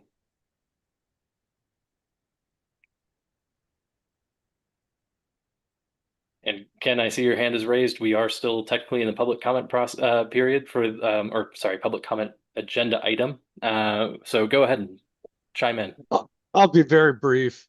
I really appreciate the presentation of the staff today, but on voluntary agreements, I think it's really important for the Groundwater Advisory Committee to be aware of the Integrated Water Resources Plan, where voluntary agreements were a very significant portion of one of the strategies to help to address this vexing issue that the staff has wrestled with from the regulatory perspective. And the Integrated Water Resources Strategy tried to build incentives that would be coupled with regulatory approaches. And this current proposal before the commission will have a better balance between those, I think. And as the commission is aware, the change in making decisions about groundwater permits that was adopted in 2024 is going to make voluntary agreements perhaps more reasonable around the state. When the department was giving out groundwater permits like Halloween candy, there was no interest in voluntarily reducing use, but I believe that that's going to become a tool that might be more reasonably used around the state. And I really appreciate the activity of the department in participating. Thank you for the opportunity. Thank you, Ken. That's a good point about the integrated water resources plan. Maybe we need in our future agenda item when we hear more about voluntary agreements from a community-based panel. Maybe we also have a brief reminder for this committee or a brief intro for this committee about what's in that integrated water resources plan for the Harney Basin. Any other committee members with thoughts, questions for Harmony, Ken, or Tim and Jason?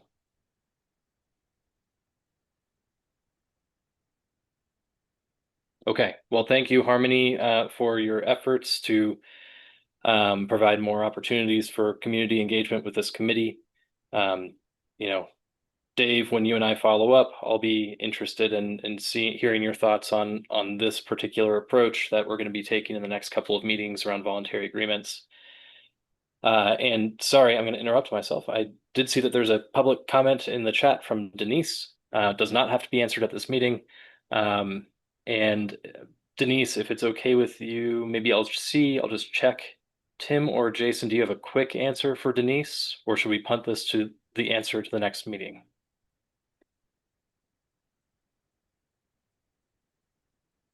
You have one more comment? Okay, yeah. Okay, I'm gonna jump in and just say in reading and to play the impact. Yeah, good point, sorry. So I'm trying. Can I jump in, Justin, really quick? Yeah, go for it. So I would say that voluntary agreements within the Harney Basin specifically are intended to reduce use or stabilize groundwater levels on a similar timeline as our proposed rules. And that should be a 30-year time frame. So we have these water level trajectories, these paths to success. We want voluntary agreements to keep us on that path to success as well. And if they don't, then we'll be looking at how we get outside that. I think when it comes to groundwater fee increases noted earlier, that is on permitting and water right transaction changes. That's where those fees come in. So there isn't a fee on water or water use within the state of Oregon. There are fees for applying for water right transactions. And so those are two totally separate things. So that's how I would answer. That's how I'd respond to that. Thank you, Tim, and thanks, Denise, for putting your comment into chat. Denise, I hope you are able to make time for our next couple of meetings where we'll be talking more about voluntary agreements, especially in the Harney Basin. And one more comment in the room. Please go ahead and introduce yourself. Let us know what your comment is. This is Harmony again. And this is both a related but separate comment to the committee. One thing when I was in the community helping people with their public comments on the rules, most people did not know of the existence of the Groundwater Advisory Committee or the Water Resources Commission. And they themselves were not receiving notices of these meetings. And so just as we think about public participation in your process, it would be helpful to know, I know that the department has made some advancements in terms of email listservs and whatnot in recent years. It'd be good to know kind of the reach of that email list. And then I'd also love to figure out, I guess one of the things with the public is I've been sending them these emails of like, hey, sign up to this listserv. But it's not happening. And so I'm still kind of an intermediary of like letting people know that these meetings are occurring. And I'm just wondering if, we can maybe over time talk about ways to get, the word out to the public and make it easier for folks to be informed about your meetings. I'm just seeing kind of a disconnect, and I don't think it's intentional. I think it's just, technology and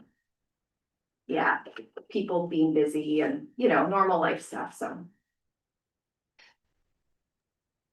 Yeah, good points. Thanks, Harmony. How do you suggest, Harmony, that we move forward with that conversation? We have limited time today, but is this a conversation that the committee should have at our next meeting? Should we be talking with the department in advance of the next meeting to talk about outreach? What do you recommend? I would recommend that you just maybe ask the department if you can understand the kind of current reach of the email list. So just how many people are on the email list, just as kind of a starting point. And then I do think, there's some kind of high level, maybe recommendations I would make. Just on, in terms of maybe how to improve outreach. On some level, if people don't sign up for the email list, that just kind of seems like it's on them.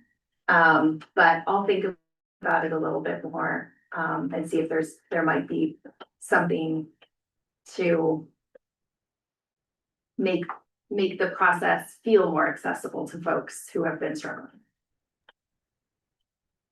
That makes good sense to me, Harmony. Thank you for that. Justin or Linda, do either of you have any quick thoughts about that recommendation before we adjourn? I'm happy to think about that more. I think that we can come to well, I'm gonna ask, I'm sure that we can provide a count of how many people the GWAC listserv goes out to. I don't know what the personally identifiable information limit is on, like, hey, here's a list of what I think are several hundred folks that have signed up to that over the years. So I'll at least give a number and we'll see what other summary we can give. Other than that, I mentioned at the beginning of the meeting, we post to the general enterprise. I don't necessarily expect anybody to wade through that to find this specific meeting, but it's up there. And also on the, there's a GWAC webpage that, again, you gotta kind of work through from the homepage to find. It's not, front and center, but I'll just note that that's up there. And so that's our current outreach. And so I will also just bring it up to our public information folks about, hey, how do we potentially boost this visibility and how does that fit with everything else on the webpage? Great. Yeah. Yeah, I see it as more of an ongoing conversation. I think there's some, voluntary agreements will be kind of, partly a test of this, because I know I'm struggling in the intermediary role to be like, hey, a meeting's happening, and people are like, do I have to be there? Oh no. But like trying to figure out the right role for the public, and then also some lessons learned from the Division 512 rulemaking about, how do people know about you and who you are and what role you play, and et cetera, et cetera. Great points. Thanks for that discussion. I will look forward to continuing that conversation and trying to evolve it adaptively in productive ways once we start, hearing more from the community themselves or community groups themselves on voluntary agreements. But yeah, really do appreciate the flag, Harmony. We're 26 minutes over. Thank you all for sticking with us. Committee members, really appreciate your suggestions and thoughts on process. Also appreciate your engagement on content today. Staff members, thanks for all the time you put into it, into this meeting and into the upcoming commission meeting. And yeah, Justin, you and I should follow up with Dave about how to more effectively hear community feedback in general, and any other committee members who want to partake in that conversation or have thoughts or suggestions, please do let Justin and myself know. We want to make sure that we're running a good process here at the GWAC and that we're incorporating the information that the committee members need in order to make informed recommendations. So with that, thank you all. I will very much look forward to hearing more about voluntary agreements in future meetings. And again, appreciate y'all sticking with it for an extra almost half hour. With that, I'll adjourn the meeting. Thank you. Thank you very much. I agree Thank with you. you, but here's the other side.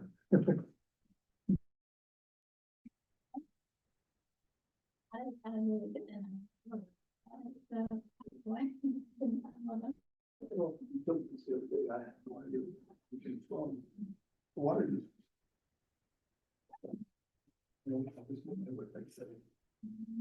And I don't understand why it took so long for Thank you. somebody to start voluntary agreements when this process has been going on for years.